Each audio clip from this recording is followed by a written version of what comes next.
8 বছরের একটা বাচ্চা ছেলে 1 টাকার একটা কয়েন হাতে নিয়ে দোকানে গিয়ে বলল, আপনার দোকানে কি আল্লাহকে পাওয়া যাবে? দোকানদার একথা শুনে কয়েনটি ছুঁড়ে ফেলে দিয়ে তাড়িয়ে দিল ছেলেটিকে। ছেলেটি পাশের দোকানে গিয়ে 1 টাকা দিয়ে চুপচাপ দাঁড়িয়ে রইল। দোকানি বলল, এই ছেলে, 1 টাকা দিয়ে কি চাও তুমি? ছেলেটি বলল, আমি আল্লাহকে চাই, আপনার দোকানে আছে?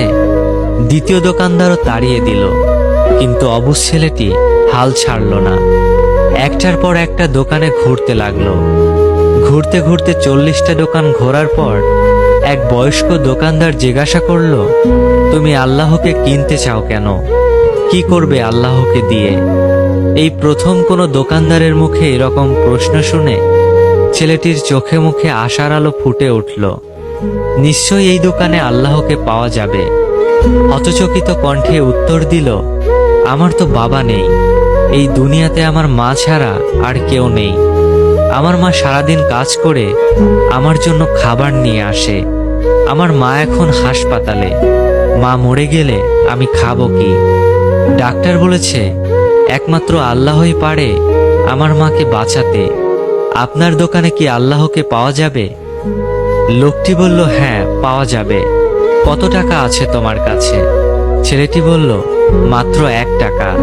তিনি বললেন, সমস্যা নেই, 1 টাকাতেই আল্লাহকে পাওয়া যাবে। দোকানদার বাচ্চাটির কাছ থেকে 1 টাকা নিয়ে খুঁজে দেখল 1 টাকায় 1 গ্লাস পানি ছাড়া বিক্রি করার মতো কিছুই নেই।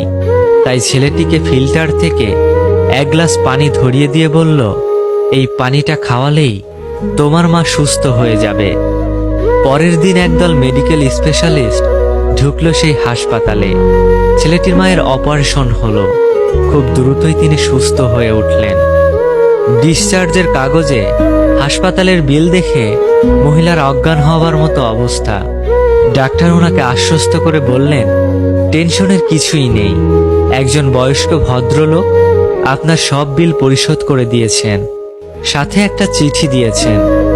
মহিলাটি চিঠি খুলে পড়ে দেখল, তাতে লেখা, আমাকে ধন্যবাদ দেওয়ার প্রয়োজন নেই, আপনাকে তো বাঁচিয়েছেন স্বয়ং আল্লাহ, আমি তো শুধু ওসিলা মাত্র। বরং ধন্যবাদ দিলে দিন আপনার অবুঝ বাচ্চাটিকে, যে 1 টাকা হাতে নিয়ে অবুঝের মতো আল্লাহকে খুঁজে বেরিয়েছে। তার বুক ভরা বিশ্বাস ছিল একমাত্র আল্লাহই পারে আপনাকে বাঁচাতে। এর নামই বিশ্বাস, এর নামই ঈমান।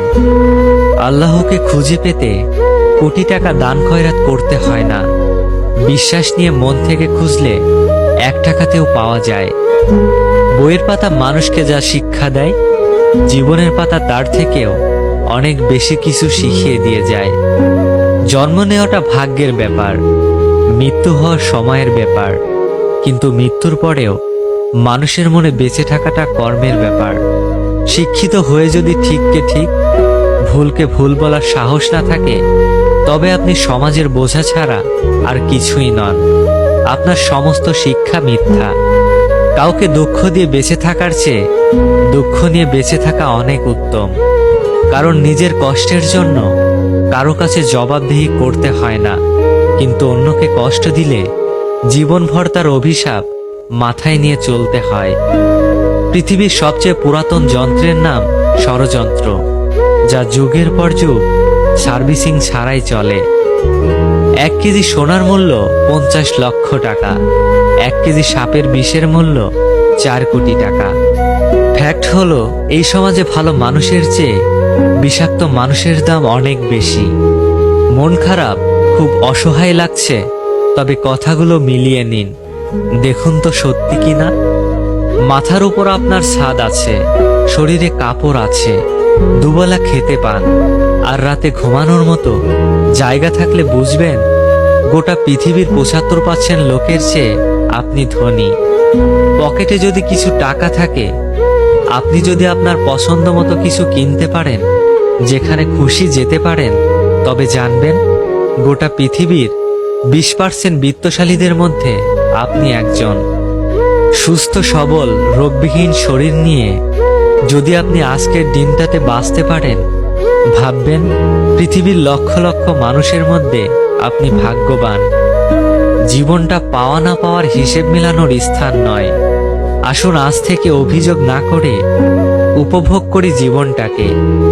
পৃথিবীতে সবচেয়ে সুন্দর দৃশ্য হলো কাউকে হাসতে দেখা। তার চেয়েও ভালো লাগবে যদি আমি জানতে পারি আমার কারণেই একজন মানুষের মুখে হাসি ফুটেছে। প্রয়োজনের চেয়ে বেশি সঞ্চয় করেছি, তবে টাকা নয়, কিছু বাস্তব অভিজ্ঞতা। 3 জায়গায় কখনো নরম হবেন না। নাম্বার 1, সত্যি কথা বলতে। নাম্বার 2, মা বাবাকে কেউ গালি দিলে। নাম্বার 3, নিজের স্ত্রীর ব্যাপারে। কাউকে ঠকিয়ে নিজেকে সুখী ভাবছো, ভুল ভাবছো। সময়ের ব্যবধানে তুমিও একদিন ঠকে যাবে। একটা বাস্তব সত্য, অর্থ যেখানে নেই, ভালোবাসা সেখানে দুর্লভ। সাপ তার বিষ রাখে নিজের দাঁতে, কুকুর তার বিষ রাখে জিভে, কাকড়া বিছা তার বিষ লেজে রাখে, কিন্তু মানুষই একমাত্র প্রাণী যে কিনা বিষ নিজের অন্তরে রাখে।